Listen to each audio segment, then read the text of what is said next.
Hello everyone and welcome to a Gran Turismo video. I'm not showing my face this time. Unlucky for some of you, or maybe everyone's saying thank goodness for that. But even so, we're going to be talking about changes to Gran Turismo 7 and 2025 because it's a new year. New year, new me is what they always say and do, isn't it? Well, let's hope Gran Turismo 7 is a new me because I reckon there's quite a few changes that need to be done here in order to improve the game for absolutely everybody, whether you're playing offline or online or a mixture of the two. We're going to jump straight into this first one then, and let's kick off with credits. Now, we know Gran Turismo has always been a bit of a grind fest. I mean, it has been since the very beginning in Gran Turismo 1, but Gran Turismo 7 takes it to a whole new level. You get very, very, very little amount of credits racing online and arguably offline. While there are some grindy races you can do to earn quite a bit of money, it's still a grind and you are wasting away some of your time there to get the credits in order to buy the cars that you want to race or complete the game as well.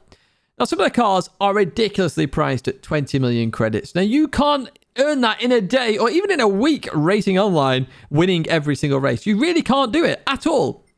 Now, recently we did have Spa, where it was times 1000% race reward bonus, and that actually brought it to, I would say, a level that was acceptable to race online and actually earn a bit of credits. You still had to race all day and win every single race in order to get to 20 million, which is still an insane grind in itself, and the chances of you winning every single race online are very remote.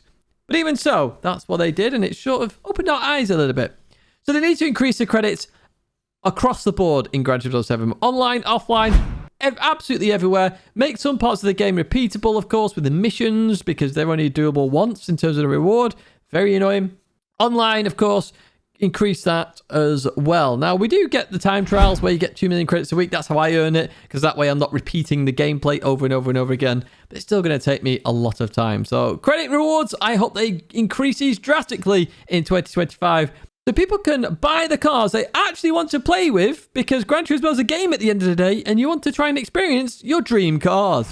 Right, next up then, and arguably related to credits a little bit, the Roulette. Now, I would argue that this was a bad design, it was badly implemented, and nobody really wanted it. Now, we have experienced Roulette in the past in previous Gran Turismos, but this is now even less random than ever.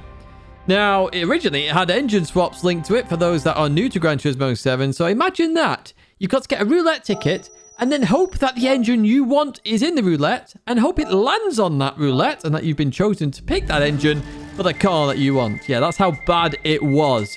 Now, unfortunately, there are still issues with the roulette. Fortunately, engine swaps have been fixed. Next to be fixed, I would argue, is car invitations. They are linked to the roulette system. So some people will never, ever be able to buy their favorite cars, their dream cars, because they will never get the invitation. In fact, what is quite frustrating, and it irritates me to the bone, is let's just say you've been invited by Aston Martin. You've bought all the Aston Martin cars. Why does it then invite me to Aston Martin again? The game should know that I've already done Aston Martin. Therefore, I should be able to be invited to a different manufacturer. And why do they have an expiry date on these tickets as well? It seems daft to me. Why does a roulette ticket have an expiry date? Now, sometimes I forget to open them, and sometimes I really can't be bothered opening them because, let's be honest with you, most of the time it's 3,000 credits and 5,000 credits. What am I going to buy with that? I need 1 billion of these things to be able to buy a £20 million car.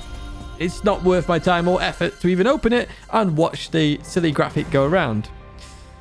So yeah, very frustrating. I do hope they improve the roulette system where it makes me actually want to open it. Maybe it can actually be random and the price isn't predetermined. For those that don't know, it is predetermined. You can close the game and reopen it and you will get the exact same price on the exact same ticket. Now, I assume they've done this so it doesn't get abused. But how many people are really going to abuse it? And it takes the user some time to do that in the first place. And arguably, it takes the fun out of the game as well. And remember, I've said it already once in this video, it's a video game. We want to have fun. So please, Gran Turismo, can you fix the roulette? At least with the car invitations like you did with the engine swaps. Right, next up, and it's what I've complained about all year, and I really do hope they fix this in 2025. Rolling starts in online races, or in races in general, to be honest with you. Why do some cars start on a corner? Or even before a corner? We've seen it at Laguna Seca that we saw last week. And they know about it because at the World Finals, they fixed it. They fixed it for the World Finals race. So why don't they fix it for the daily races? It frustrates me no end. Some people have such a disadvantage at the start of an online race because of where they're placed. And it's not like they can qualify any better. You know, they set their time. They could end up being first in their lobby or 16th. You've no idea where you're going to start. So if you start in 16th behind a corner, then you're just going to give up on the race immediately. The rolling starts need fixing, in my opinion, and I really do hope that gets fixed in 2025. So the next one, and this is one that bugs each and every one of you who doesn't use bumper cam, it's the rear view mirror. Why is that not on every single camera that is in the game? Now, the reason we've been given is it would give too much of an advantage. But I say that's nonsense. I say that's actually a lie, to be honest with you. Because it would actually make racing better and safer for absolutely everybody if you could see in that rear view mirror and see what is happening behind you. I'm forced to use bumper cam, so I have that camera and I can see what's going on, whereas I'd actually prefer to race on bonnet cam. So I really like to see this change brought into Gran Turismo 7. And I know we've hampered and gone on about it for years, but look, please, Polyphony Digital, bring it in. It'll be such a positive change with very little action from yourselves that you need to do to just apply a rear view mirror on every single camera angle. The next change that I would like to see is mainly for online players, because this involves the World Series and your driver rating and safety rating. Can we have them as actual numbers? Now, in GT Sport, we could see the numbers. Yes, it was via a third party, but at least we could see what our driver rating actually was and what our safety rating actually was number-wise.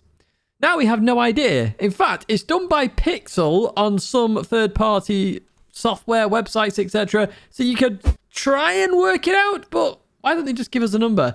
And then they could say, for example, if you get to 30,000 DR, you go up to A. And if you're on 28,999, you know you've got 1,001 to go, rather than having to guess how far along the bar you actually are. And yes, visibly, you can see sort of roughly where you are, but you don't really know. Like the A+ bar, I think, is 50,000 rating, you know? It's the same as all the other driver ratings combined in that last bar. So you don't really know exactly what your driver rating is. And it would be nice just to see if you can progress it a little bit.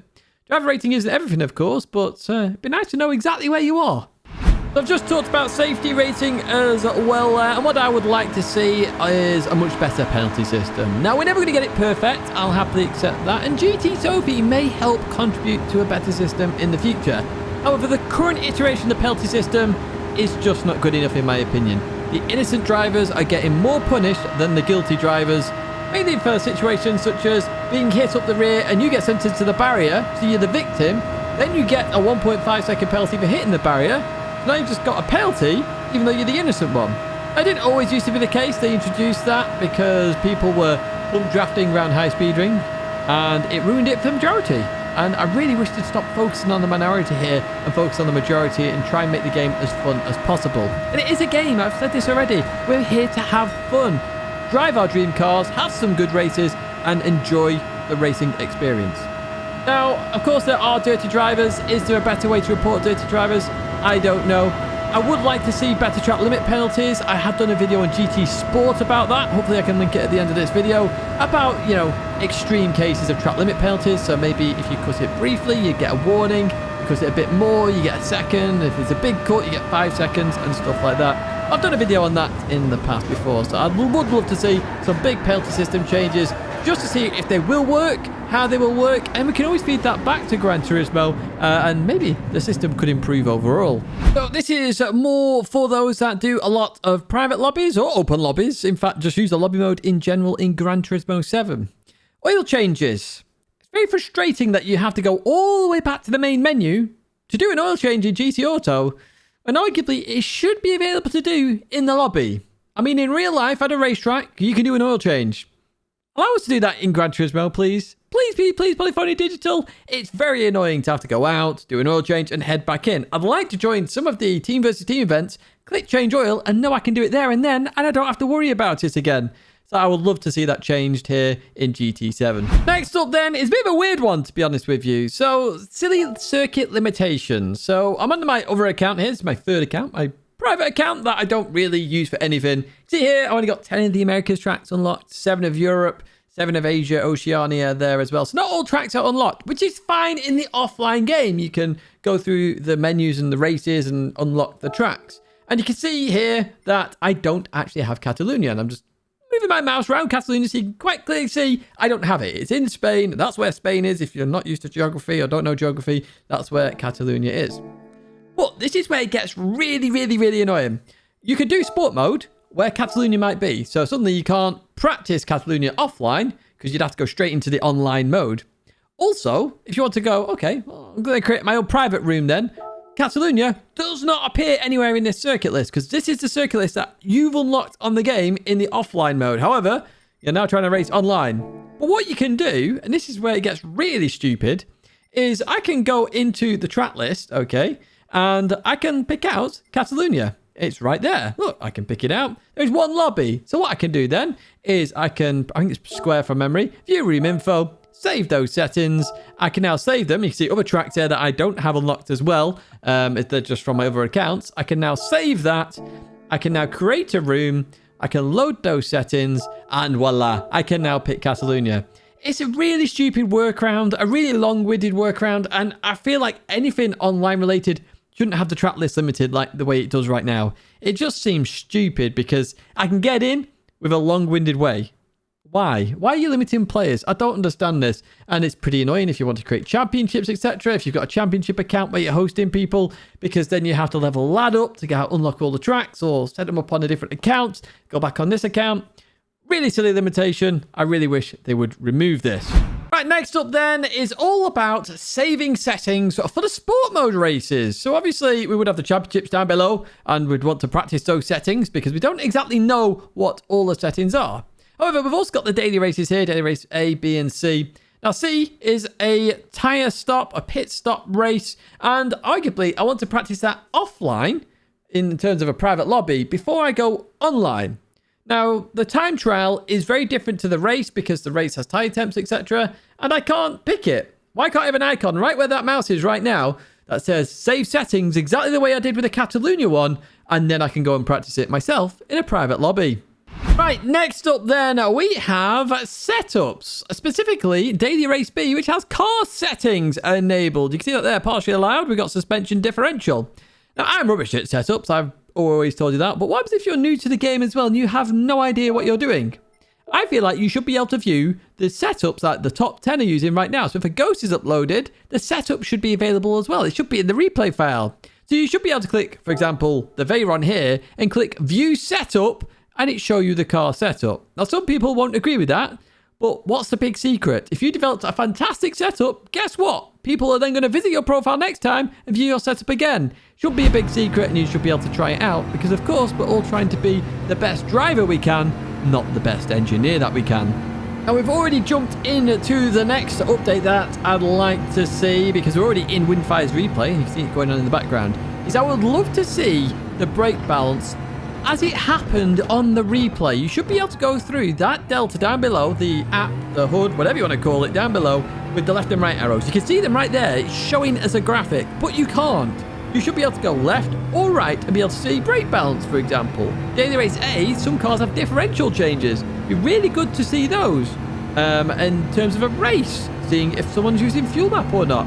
All these little nuances would be really nice to see down there. Traction control as well, if that's on, in terms of if somebody using traction control 1, traction control 2, traction control 3. Really seeing those values change live on a lap, and it will actually help a lot of players in terms of understanding whether somebody is changing their brake balance on a per corner basis or just using one brake balance. One of the biggest things I get on these weekly race guides that I do is, what was your brake balance, Tidge? What was your brake balance, Tidge? If this feature was in the game, I wouldn't get that question. I don't mind answering it, but it should be available for you to see.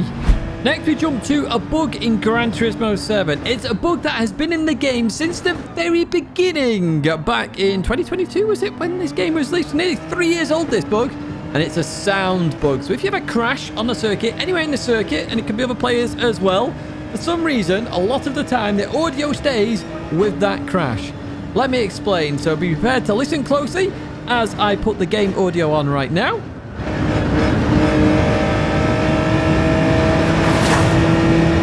And you will have heard the scraping there, okay? The scraping is where the crash happened on the previous lap. And that sound will only disappear if there's another crash somewhere on the circuit. And it's really annoying. And I really wish to sort it out, because sometimes if there's no other crash the entire race, every single lap you go by this, you'll have the same sound over and over and over again. I really wish to fix this really annoying bug. Now, the final change I want in Gran Turismo 7 is one that I'm going to warn you about. You may want to look away now, ignore this part, jump to the final section, because this one will potentially ruin your experience in Gran Turismo 7 and watching World Finals.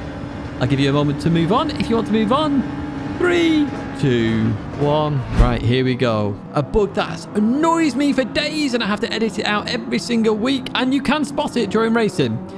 So, if you go to any cutscene whatsoever in Gran Turismo 7 during a race, whether it's pit entry, flag changes, going from the lobby into the race in terms of showing the grid into the race, and then the race into the camera on board the car, you're going to notice frames missing. That's right, frames are missing. So you'll go from a cinematic to a blank screen for like 5 frames, and then into the car, for example. Or as you go into the pits, it goes to a blank screen for a few frames, and then onto the cinematic. It is really, really, really annoying. I'm going to hopefully have it on in the background for you. Don't say, Ted, you edited that in. No, you can see this. You can really see it. I noticed it really badly in one of the World Finals. I don't know what they did to one of the flags, but it was atrocious. I pointed it out to a few other people. They are now aware of it constantly, and it annoys them. And it's so obvious when you see it that it just annoys you. It really annoys you because this is a high production quality product. I expect everything to be like perfect and on point. And something like that, while not annoying for most people, is annoying if you're looking for the minute details like I normally do. That's going to be it for this video then, folks. Now, to me personally, those changes, those bugs, they're not massive developments. They're quick fixes that could improve the game massively for a lot of people very fast. You know, buying cars easier in terms of the credit increase. You know, enjoying the game for what it is. It's a video game. I want to enjoy the cars, experience the cars. I'm never going to drive a McLaren F1 in real life. It's 20 million credits. I'm nowhere near that on my YouTube Tidgney account. It's going to take 10 time trials to do that, which is 5 weeks. Is that right? No, it's 10 weeks. It's actually 10 weeks, which is insane to me. Absolutely insane. 10 weeks to get that car if I just want to do different content each time to actually get the credits needed to do it. Just seems a bit insane to me with the credits. Roulette changes, you know, the rolling starts, very quick fixes. They're aware of the problems. They fix them in World Series events. Review mirror on all the cameras. Penalty system changes, just the little tweaks to replays and just, you know, user experience. It's a big thing, user experience. I do it a lot in my day job as well. And I think little user experience improvements can have a massive effect on the player and you as an individual, because you enjoy that little bit more. A few less clicks here and there. It's not as laborious and you can actually have some fun. And again, it's a video game. I'm here to have fun. I want to have fun. I want to drive a McLaren F1 at 300 million miles an hour. Hopefully I can do that here and crash it into a wall. And guess what? I can hit pause, restart and go again. It's a video game. Let's have some fun. If you have enjoyed this video, as always, do give it a like and do subscribe to the channel to stay in touch with all the latest content. 2 videos there to check out that I have mentioned in this video as well, including that track limit one. You will not have seen that one. Most of you haven't seen that one. I go into much more detail of what I was suggesting in GT Sport. And do check out those partners down below. Thank you as always for watching. A happy new year, and I hope to see you in another video live stream again very soon in 2025.